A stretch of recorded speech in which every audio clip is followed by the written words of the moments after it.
If you've ever felt like the black sheep of your family for simply setting boundaries, then buckle up, because this story might just hit a little too close to home. My name's Tyler. I'm 27 years old, live in a small but cozy town just outside Portland. And until recently, I thought my family, while dysfunctional in that classic American way, still operated under some baseline of mutual respect. I wasn't expecting unconditional love, but I did think that maybe, just maybe, they wouldn't see me as a walking ATM machine. Turns out, I was wrong. Very, very wrong. The story I'm about to tell didn't start with some big explosive moment. No dramatic fight at the dinner table. No screaming matches or doors slammed in fury. It started with a phone call. Just a normal Tuesday afternoon, me in my apartment after a long day at work, reheating some leftover Thai food, when my phone buzzed. It was Dad. Now, a call from my father wasn't exactly rare, but it also wasn't something that happened casually. He's not the kind of guy who calls to check in or say, "I love you." No, when Dad calls, it's either because something's broken, someone's in trouble, or, more often than not, he needs something. So I stared at the screen for a moment, debating whether I was mentally prepared for whatever was coming. I answered. "Hey, Tyler," he said, voice already shifting into that overcompensating tone he uses when he's trying to sound friendly, but it comes off as forced. "You got a minute?" I should have said no, but I didn't. "Yeah, what's up?" I said, trying to keep things neutral. He got straight to the point. "Your brother's got this business idea. It's a really solid plan. He's been working on it for months, real serious about it. Just needs some capital to get it off the ground." I waited. There was always more. "Okay," I said slowly. "What does that have to do with me?" "Well, I mean, you've got that inheritance money sitting around. It's not doing much in savings, right?" That was the moment my heart sank a little. Let me pause here and explain something important. My grandfather, my mom's dad, was one of the only people in my family who ever truly saw me. He was a quiet man, but sharp, gentle, and fiercely independent. When he passed, he left a decent sum of money to me. Not a crazy amount, no yachts or private jets, but enough to give me a cushion, maybe even a future house down payment if I played my cards right. The key detail? He left it only to me, not to my dad, not to my older brother, Darren, just me. It was written clearly in the will. Why? Well, Grandpa never said outright, but I think he saw the dynamics for what they were. He saw how Darren was always the golden child, the one who could do no wrong, even when he very clearly did a lot of wrong. And me? I was the one who stayed out of trouble, kept my head down, went to college, worked 2 jobs through most of it, and never asked for anything. So yeah, I think Grandpa wanted to even the scales a little before he left. And now here was my father, casually suggesting that I hand it over. I gave a polite, tight-lipped chuckle. "You're kidding, right?" Dead silence. "I'm serious, Ty. Your brother's been struggling. You're doing fine. And this idea, he's passionate about it. He's already put together a business plan and everything." I wasn't sure what shocked me more, that my dad was asking me to give away my inheritance, or that he thought Darren of all people had a viable business plan. "Dad," I said carefully, "that money was left to me. I'm saving it for something important. I've been responsible with it. It's not just lying around, and it's definitely not a donation fund for Darren's next impulsive adventure." He sighed, annoyed. "You're being selfish, Tyler." That hit me in the gut. Selfish. Me. The one who spent most of his life cleaning up after Darren's messes. The one who kept his head down and didn't make waves. The one who helped pay for groceries when Mom got sick and the bills piled up. I'm the selfish one. "I don't think not giving away my inheritance makes me selfish," I said, voice tightening despite my best efforts to stay calm. "You wouldn't even have that money if it wasn't for this family." I blinked. What does that even mean? He got quiet, like he knew he'd said too much, but he wasn't the kind of man to back down. "Look, just think about it. Darren needs this. He's your brother." "Yeah," I said. "He is. And maybe if he'd made different choices, he wouldn't need me to bail him out." "Again, think about it," he repeated, then hung up. I sat there for a long time after the call ended, the plastic fork in my hand still hovering over cold pad thai. My stomach was a knot. My brain was spinning. I didn't know what made me more upset, my dad asking, or the fact that deep down, a part of me had already expected this to happen. It wasn't the first time they'd crossed the line. It had just never been this blatant. When I was 13, Darren borrowed my birthday money to buy concert tickets. He never paid me back. When I was 19 and trying to save for my first car, Dad asked me to loan it to Darren because he needed transportation to look for a job. The car was trashed within 2 months. And when Grandpa died and the will was read, the tension in the room was thick enough to cut with a knife.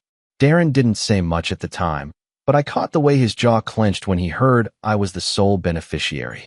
I guess I always knew that money was going to be a problem, but I didn't expect it to spiral like this. 2 days later, I got a text from Darren. No, hi.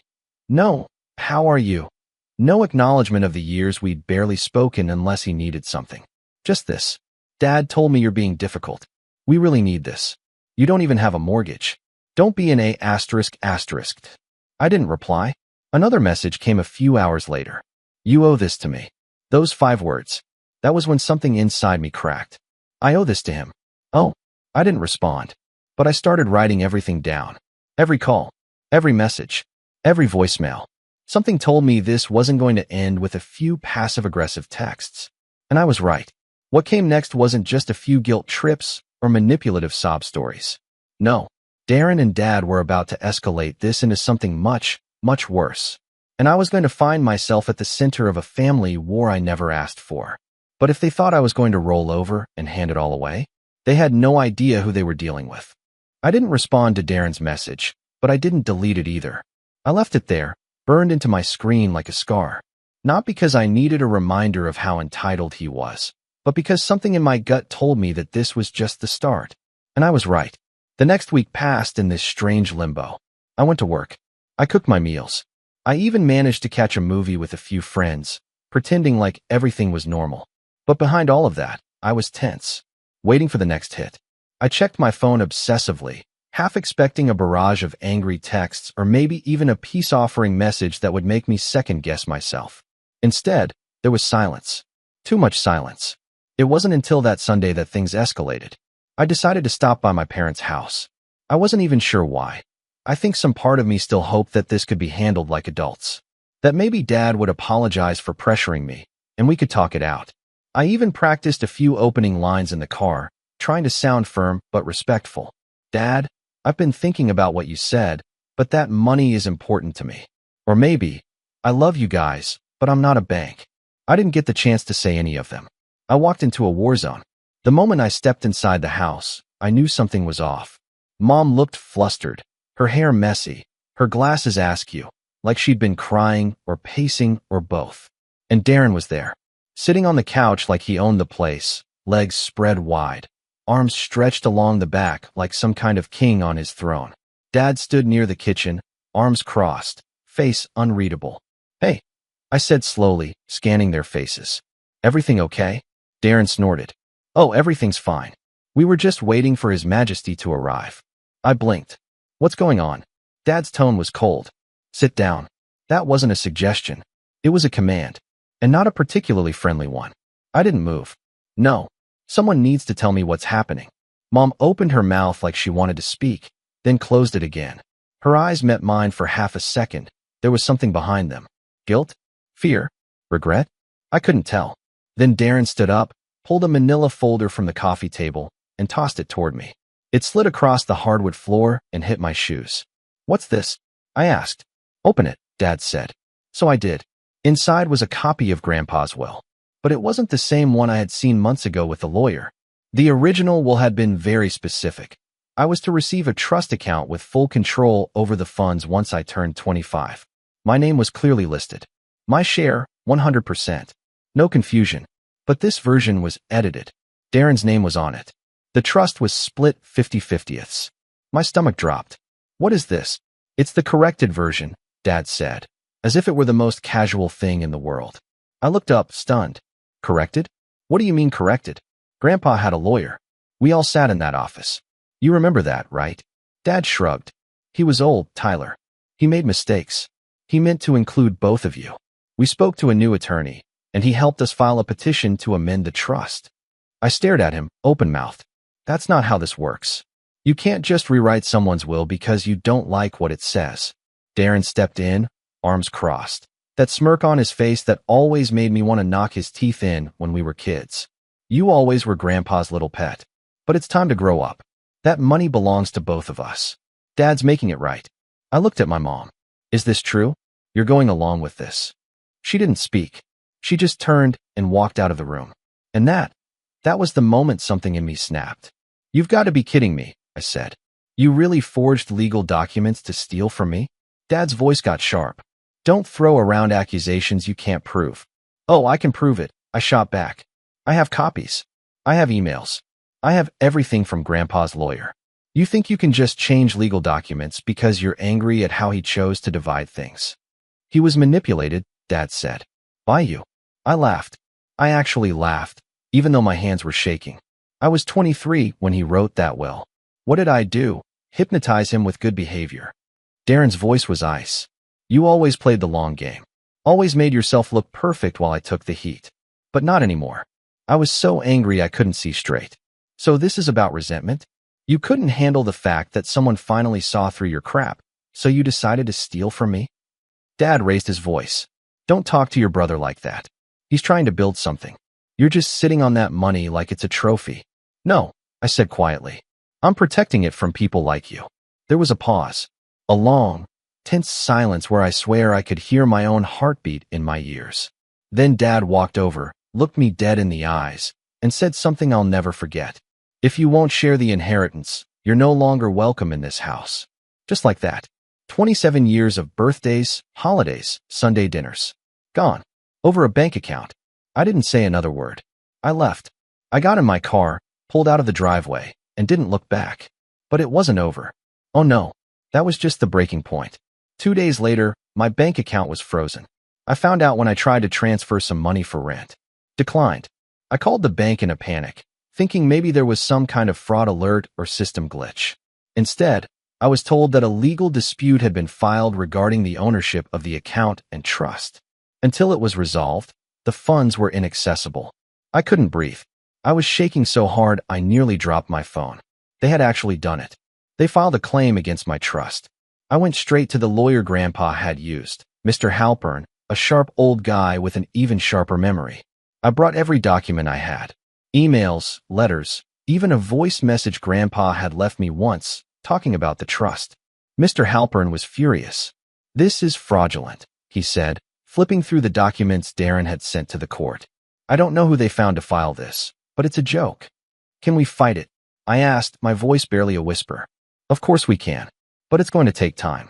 And they're counting on that. They're counting on you running out of patience or money. I didn't cry. I didn't scream. But something shifted in me that day. I'd always try to keep the peace. To be the calm one. The rational one.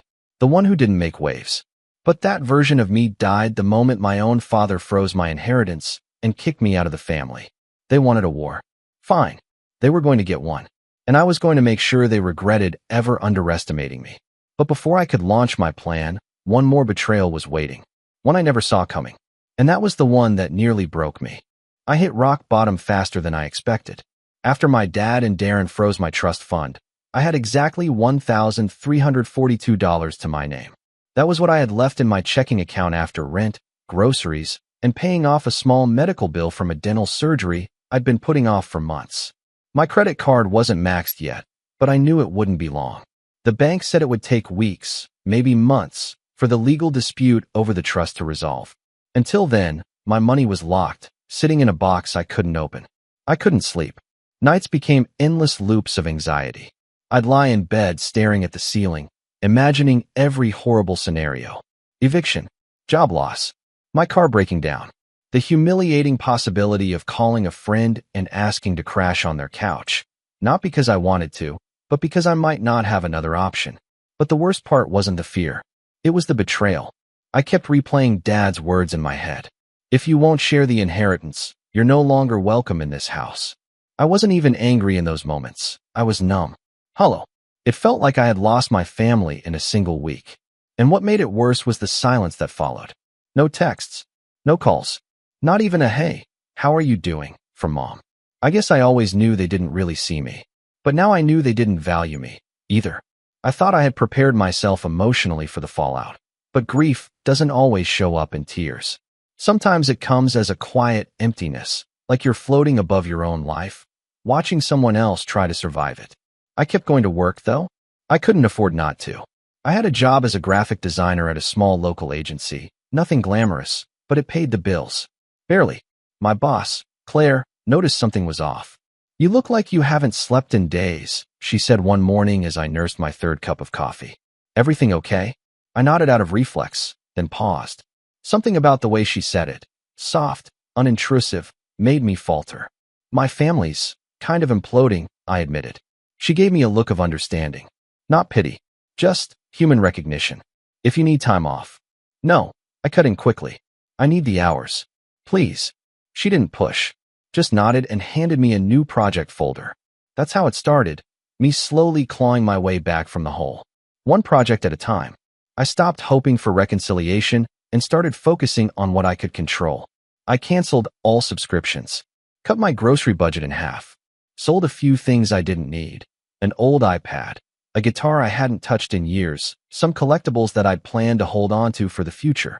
I also filed a formal fraud complaint with the court.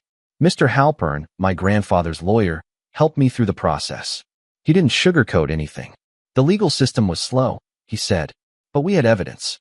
And more importantly, we had truth on our side. "Let them keep playing dirty," he told me during one meeting. "That's the thing about people like your father. They don't plan for when someone stands up to them." I held on to those words like a lifeline. Every time I felt like caving and calling my dad just to beg for peace, I remembered that phrase. Let them keep playing dirty. I wouldn't sink to their level, but I wouldn't let them walk over me either. About a month into this whole mess, I had to give up my apartment. It was humiliating, but necessary. The rent was too high for someone whose main source of income was frozen and who was now living paycheck to paycheck. I packed up everything I owned and moved into a tiny room above a garage that a coworker's cousin was renting out. It had no insulation, a single window that barely opened, and a leaky faucet that made a dripping sound every night like water torture. But it was mine, and it was cheap, and somehow it became my sanctuary. In that little space, surrounded by boxes of my stuff and walls that echoed every sound, I began to rebuild, not just my life, but myself. I started freelancing again. Late nights and weekends were spent designing logos, websites, flyers, anything I could get my hands on. I polished my portfolio, started networking in online forums, and slowly began to build a reputation. One of the first real turning points came when I landed a project with a startup looking for a full brand redesign. It wasn't huge money, $1, $200 split across 3 milestones, but it was mine. I didn't have to share it, justify it, or explain it to anyone. That small win gave me something I hadn't felt in weeks: pride. Not the performative kind. Not the kind you post on social media with a fake smile. Just a quiet, internal pulse that reminded me I was still capable. That even after being blindsided, betrayed, and financially kneecapped by my own family, I could still create something valuable. I also started journaling. Nothing fancy. Just a cheap notebook where I wrote everything I was too afraid to say out loud. Anger, grief, hope. It became a ritual. Every night before bed, I'd light a cheap candle, sit by the window, and write. The first entries were raw. I hate that I still miss them. What if I'm wrong? What if I'm actually being selfish? I keep dreaming about Grandpa. I wish he could see what's happening. But over time, the tone changed. I didn't cry today. I finished another project, and the client loved it. I don't owe them anything. Somewhere in that process, I started feeling whole again. Not healed. Not yet. But whole enough to stop blaming myself for their choices. And then, like clockwork, Darren came back. I was checking my email one morning when I saw it. The subject line was, "Be reasonable, Tyler." I clicked it before I could stop myself. "You've made your point. Dad's pissed, but whatever. I just want to talk. Maybe we can figure something out before things get worse." I didn't reply. An hour later, another email arrived. "You know you're dragging Mom into this too, right? She's not doing well. All this stress. Don't you care what it's doing to her?" That one stung more than I expected. Because yes, I did care. I still loved her, even if she hadn't stood up for me. Even if she disappeared into silence when I needed her most. But I was done being emotionally blackmailed. Instead of replying, I added the emails to my legal folder. Mr. Halpern was pleased. "Keep every communication," he said. "The more they try to manipulate you, the better it looks when we present your case." A week later, I got a notice. The court date had been set. 6 weeks out. That gave me a timeline. A goal. A light at the end of a very long, very dark tunnel. I threw myself into work. I started waking up early, going for runs in the morning even though I hated running. Something about pushing my body helped clear my mind. I stopped eating instant ramen and started learning to cook simple meals. I got a plant. A cactus, because let's be honest, anything more complex would have died within days. But I named it Hank and watered it every Sunday. I wasn't thriving exactly, but I wasn't falling apart either. And then, something wild happened. Claire, my boss, called me into her office. "I've been watching your work," she said, pushing a folder across her desk. "You've been killing it lately. Clients love you. And you've taken on twice the workload without complaint." I didn't know what to say. I just stared. She smiled. "We'd like to promote you. Junior art director. It's not a massive raise, but it's a start. And we'll cover your certification fees if you want to take any advanced design courses." I felt my throat tighten. I managed a quiet, "Thank you." That night, I sat in my freezing little garage room, holding that offer letter in my lap, and cried for the first time in weeks. Not because I was sad, but because for the first time in a long time, I felt like maybe I wasn't losing everything. Maybe I was just making room for something better. But the moment I let myself believe things were finally turning around, another storm came knocking. And this one was personal. Because the next time Darren showed up, he didn't come with words. He came with something I never expected. A threat.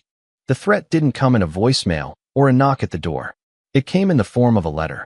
A real, physical envelope, stuffed into the rusted mailbox that sat crookedly outside my garage unit.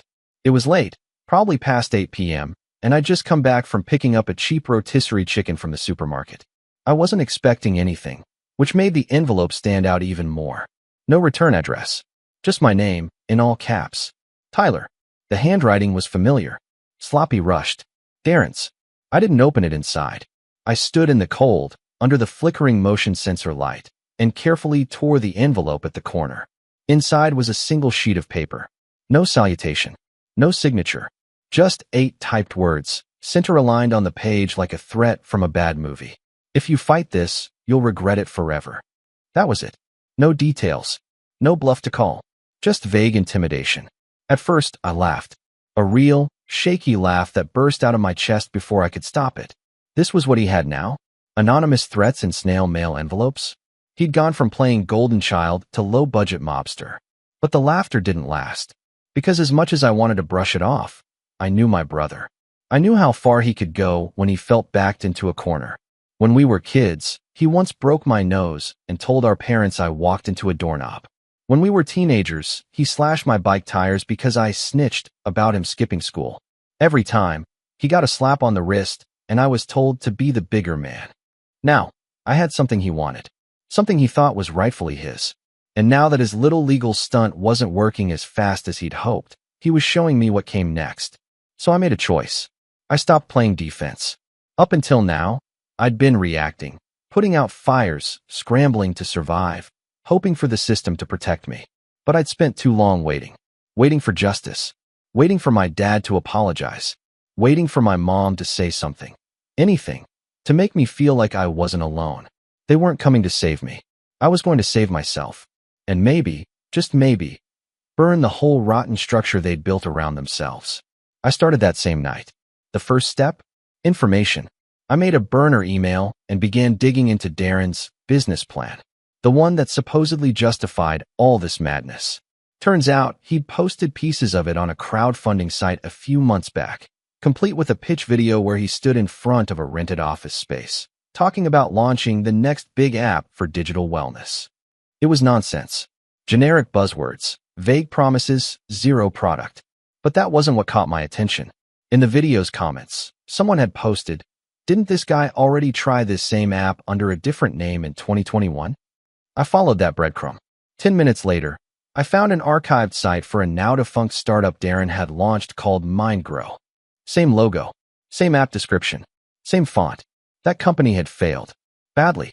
According to a forum post I stumbled across, MindGrow had taken in almost $40,000 in investor seed money and vanished 6 months later with no explanation. Comments were brutal. Total scam. Never got a single update. Avoid this guy like the plague. I screenshot everything. Then I went deeper. I called up an old college friend named Brandon. He's one of those people who has an MBA, 3 side hustles, and a suspicious amount of free time. More importantly, he used to intern at a compliance firm that specialized in due diligence for investors. I need to know if my brother's ever been in legal trouble for business stuff, I told him. Brandon was intrigued. Ooh, messy family drama. I'm in. 3 days later, he called me back. Your brother was served a cease and desist in 2022 by a former investor. No lawsuit, just a strongly worded letter and threats to go public if he didn't shut things down. Looks like he walked away from it. I added that to the folder. But I wasn't done. I started compiling everything. The edited will, the emails, the forged signatures, the attempt to freeze my trust, the anonymous threat, Darren's scammy business history.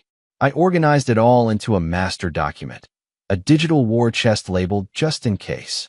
But a revenge plan doesn't run on info alone. I needed leverage. That's when I remembered something from years ago. Back in college, Darren once boasted, drunkenly at a Thanksgiving dinner, no less, that he had an offshore account just in case Uncle Sam ever got too nosy. Everyone laughed. Dad gave him a playful nudge and said, "That's my boy." I rolled my eyes and went back to my mashed potatoes. But what if it hadn't been a joke? I scrolled through Darren's old social media. Most of it was useless posturing. Photos of him in borrowed suits, renting expensive cars, captioned with stuff like "manifest your destiny" and "work in silence. Let success make the noise." Gag. But buried deep in his Instagram from 2019, I found a photo of him at a rooftop bar in Panama City. Hashtag international money moves. I added it to the war chest. The next step was legal firepower. Mr. Halpern was good, but he was old school. He believed in the system. I needed someone younger, hungrier, someone who didn't mind playing a little dirty. Through a friend of a friend, I got a consult with a lawyer named Maya Lin. Late 30s. Ex-corporate litigator turned independent. She wore combat boots to the meeting and had a file on Darren before I even walked through the door. "This is all very cute," she said, flipping through my documents. "But if you want to actually hurt him, reputationally, legally, financially, we'll need to go further." "I'm listening," I said. She grinned. "Let's hit him where it hurts." Over the next 2 weeks, Maya helped me draft a detailed fraud complaint against Darren for misrepresentation in the trust dispute. It wouldn't just dispute his false claim to the inheritance. It would accuse him of knowingly submitting forged documents and engaging in financial manipulation with intent to deceive. The key? We weren't going to file it right away. Not yet. We were going to use it. Because Maya had a contact in the DA's office. If he's running more scams under the table, she said, this might nudge them into looking closer. And even if it doesn't lead to charges, an open investigation is often enough to spook the hell out of someone. I started sleeping again. Only a few hours a night, but it was enough. Enough to dream. Enough to wake up with energy. Because now I had a plan. I also started seeing a therapist. Yeah, I know. Plot twist, right? But something about everything that had happened, the betrayal, the exile, the uphill climb, it made me realize I needed help processing it all. Not just the legal mess, but the grief. The ache of losing the family I thought I had. Her name was Jordan. She didn't tell me I was wrong for feeling angry. She didn't tell me to forgive and move on. She said something better. You were raised to think love had to be earned through sacrifice. But that's not love. That's compliance. What you're doing now, that's love for yourself. That stuck with me. And it became part of the plan. Because the final phase wasn't just about Darren. Or Dad. Or even the money. It was about making sure no one like them could ever do this to me or anyone else again. So I started working on the final piece. A full timeline. Every moment. Every lie. Every shady deal Darren had pulled. Every manipulation from Dad. Every silence from Mom. I was going to put it all together. Not just for court, but for something bigger. Because if they thought freezing my account, forging documents, and kicking me out was the end of it, they were about to learn what it really meant to burn bridges. And I had just struck the match. Revenge, when done right, doesn't come with fireworks. It comes with a calm, a deep, satisfying silence. Like the moment just after a storm, when everything is soaked and broken, but somehow clean. That's how it felt when it was finally over. And it started with a single envelope. Not a threat this time. No anonymous message typed in bold. No crooked handwriting. This envelope came with a seal. A real one. It was hand-delivered to Darren's apartment by a process server while he was hosting a launch party for his digital wellness empire, which still didn't actually have a product. He opened it right there in front of a crowd of would-be investors, influencers, and clout-chasing friends. Inside was a formal fraud complaint, filed through the civil court, backed by evidence and statements, with a list of supporting exhibits so long it needed an appendix. It named Darren and my father as co-conspirators in an attempt to commit inheritance fraud through forged documents, manipulated legal filings, and false claims of family entitlement. We had screen captures, messages, emails, and multiple statements from their lawyer, who quietly backed out after Maya sent a friendly letter reminding him of his ethical obligations to the bar. We also included a motion to unfreeze the trust based on demonstrably false claims. Maya had timed it perfectly, filed it the same week the court was reviewing Darren's side, ensuring our version came with more heat, more evidence, and, most importantly, a formal letter from Grandpa's original attorney affirming that the will had been signed in full mental capacity, with no ambiguity, and had never been altered. The moment that document hit the judge's desk, Darren's version of events began to unravel. Meanwhile, Maya did what she called soft pressure. She passed a copy of our fraud filing to the local news tip line, anonymously, and it didn't take long for an article to go live. Local startup founder named an inheritance fraud case. It wasn't a front-page scandal, but it was enough to get tongues wagging in the investor circles Darren desperately needed. His email list went quiet. His crowdfunding page plummeted. Even his own web developer posted an update saying he was no longer affiliated with the project. He tried to save face, of course. Posted a vague, misunderstood family drama update on social media.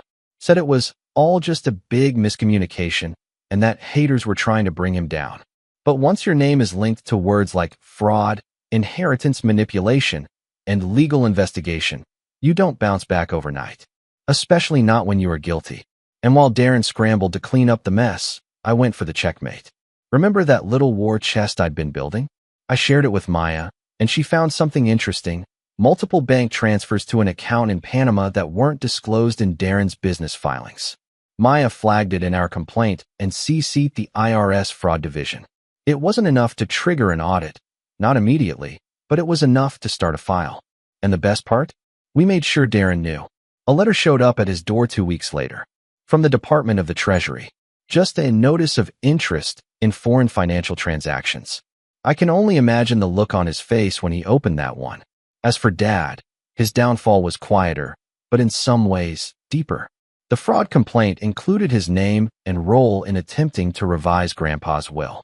And Maya, God bless her ruthless heart, made sure the complaint mentioned that he'd pressured the plaintiff under threat of familial exile to relinquish legal assets to the defendant without due process or written consent.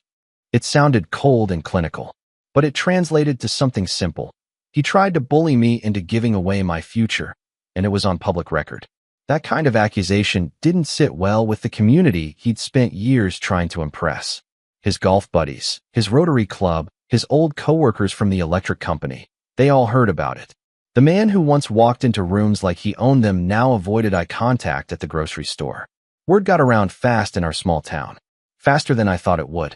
But none of it compared to what happened when the court finally ruled. The judge dismissed Darren's claim entirely, called it a clear case of opportunistic interference with a lawful testamentary arrangement.